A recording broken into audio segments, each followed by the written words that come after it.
Hello again, here's our third and final video on protein. This one will talk more about plant-based sources of protein, and then at the very end of this video on the last slide there are 4 questions that I have typed out, and I would like you to respond to them in the discussion board thread for your attendance points for today's lecture. So what about vegetarians? Are vegetarians at risk of being protein deficient, and can vegetarians consume an adequate amount of protein regardless of their type of movement activities throughout the day? So at one time, research used to state that it was impossible for somebody to be an athlete and a vegetarian, and it was even more possible and it was dangerous to be an athlete and to be a vegan. Nowadays, studies show that vegetarians are often healthier than meat eaters. And before you go, wait, what? Why are they sometimes considered healthier than meat eaters? People who intentionally choose to be a vegetarian or a vegan are usually more mindful and more conscious consumers. So people who are vegetarian are not usually going out and eating a greasy veggie burger and french fries every day. Now this is a generalization. There are some people who are vegetarian who just eat pasta and white rice and bread and such, but most people who choose a very specific diet are more mindful about that diet. So different types of vegetarians. So a lacto-ovo vegetarian is our most common vegetarian. So most people who say, hey, I'm a vegetarian, they still consume eggs and they still consume dairy products. Compared then to a lacto-vegetarian, this is something we might see in India, where they would eat dairy products but would refuse eggs. An ovo-vegetarian would accept eggs but refuse dairy products. Pretty uncommon form. Pescatarian, didn't write that up, would be a vegetarian who still consumes fish. A true vegetarian, so the true definition of a vegetarian would actually be what we consider a vegan. So protein health. So remember that there are 20 amino acids, 11 of them our body can synthesize from other proteins, 9 of them our body cannot.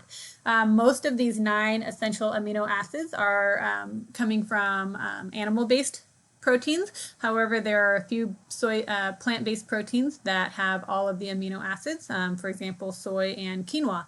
That old research said, hey, you need to eat your complementary proteins, your plant-based proteins that are going to complement each other to get all of the necessary amino acids at the same meal, but new research says it just needs to occur in the same day.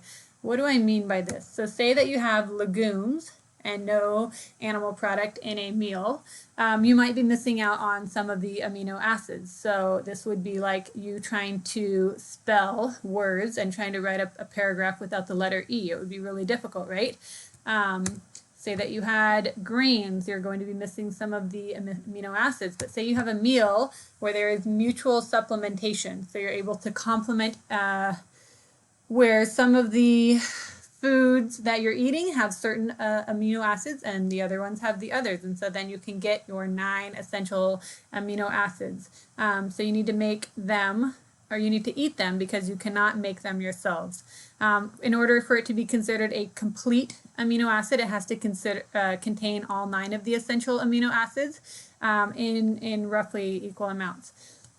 Humans don't need every essential amino acid in every bite of food and every meal that we eat, as long as it's taking place daily. So vegetarians and vegans can get all of the amino acids with very little effort when eating a variety of food sources. So past research again said it had to be in the same meal, but new research says in the same day, and that is fine. So here are some examples of balanced non-meat combinations. So you'll see that first one, cheese and tortillas, so that's coming from an animal, but non-meat. Some of the other ones I think are really, really delicious, have plenty of flavor, have plenty of creativity, are hitting different cultures and whatnot.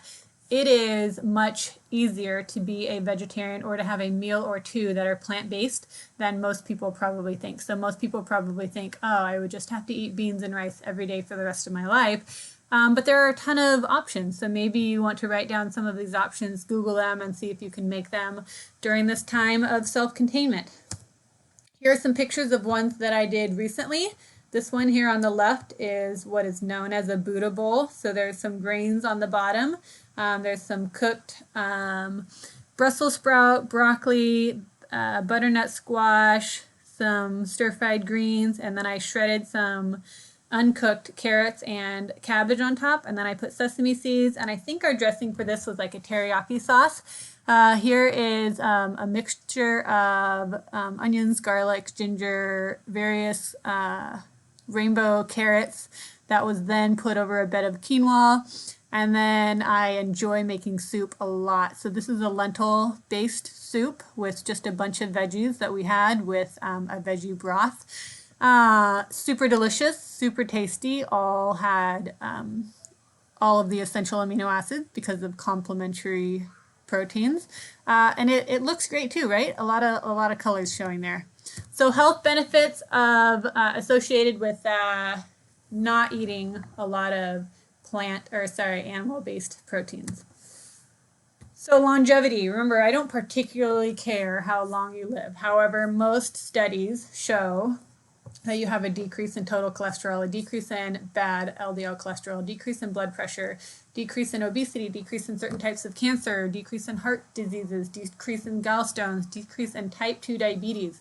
So there are a lot of health benefits associated with eating more plant-based foods. If you are interested in some movies during this time, Forks Over Knives came out quite a while ago, but is still considered one of the top ones. You can get it on Netflix if you have Netflix. They also have this here is a clickable link, which I know you don't have, but there you can see there, forksoverknives.com/recipes. Here's a newer one that the guy who made Titanic and Avatar, James Cameron, and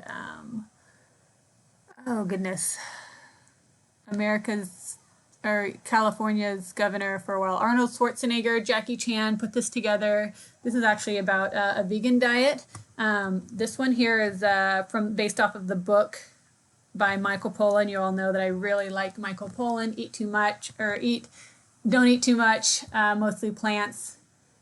Be mindful about what you're consuming. This one I think is on Amazon Prime, but you could probably Google it. It's also a fantastic book, but I get a lot of information from our class about this thought-provoking film, kind of about the food situation here in the United States. There are many more. If you're interested in farming, this is a sweet little one. If you're interested in things about cows, another one. I want to let you know this. There is nothing wrong with eating meat. So if you're doing so, though, I would say in moderation. If we're going to try to feed all of the people in the world, it just doesn't make sense to spend acres and acres and acres and acres of land growing food to feed an animal to make one steak or one beef patty. In general, research shows that vegetarians tend to be healthier overall.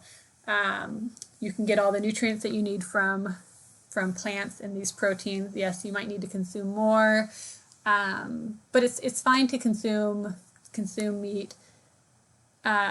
Choose healthier options. Don't let it be the biggest thing on your plate. Remember when we were together a couple of months ago, Harvard School of Public Health strongly suggested that red meat is treated as like a big treat, like 1 to 2 times per month, which I know is drastic for some of you. For your personal health, not just for environmental reasons. Global health, remember feeding grain to cattle to make steaks, it's just not super efficient. And then you're avoiding to continue eating a lot of saturated fats. So this is maybe something you might want to try. The current normal is meat, dairy, grains, and veggies. Maybe the new normal for a day or two could be whole grains, legumes, vegetables, and fruit. Just as an FYI, if any of you are going to become a vegan and you're consuming 0 animal products, you would need to start taking a vitamin B12 and be cautious of your iron levels. B12 only comes from animal products. What are whole grain options? Bread, rice, pasta, cereal, corn, millet, wheat, barley, bulgur, couscous, tortillas. What about legumes, beans, peas, lentils, chickpeas, baked and refried beans, soy milk, tofu, tempeh, texturized vegetable protein, TVP. So there are a lot of creative options. And finally, we are going to end on protein deficiency. It is pretty rare that we see protein deficiencies here in the United States. Most people are consuming over the amount that they need to consume.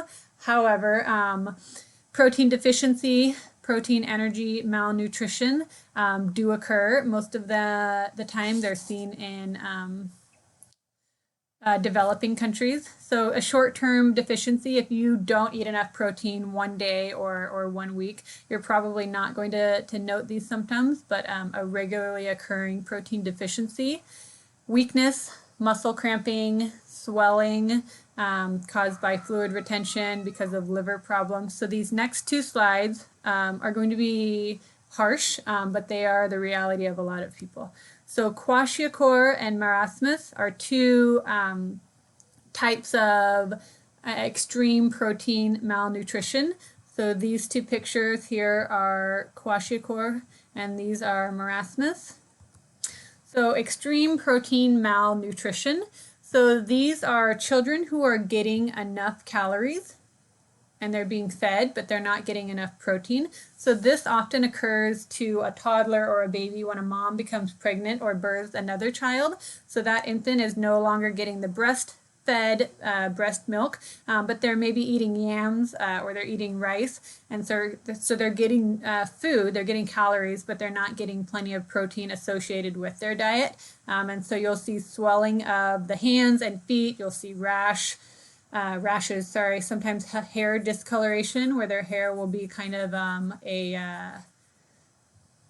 like a copper colored, an enlarged fatty liver. And so the enlarged fatty liver is why you see the large swollen abdomen. And then that's compared to an overall energy malnutrition, and so they're just severely malnutritioned in general, not just protein but other nutrients as well. And this is marasmus, which is unfortunate, and this is where you'll see extensive tissue and muscle wasting, dry skin, loose skin folds, just needing more nutrition in general. Okay, so your final questions for a review of protein. What is the primary function of protein? What is the difference between essential and non-essential amino acids? What are complementary proteins? And then describe some differences between animal and plant proteins. This is what you will type in your response for our discussion board thread for today. Have a great day. Bye.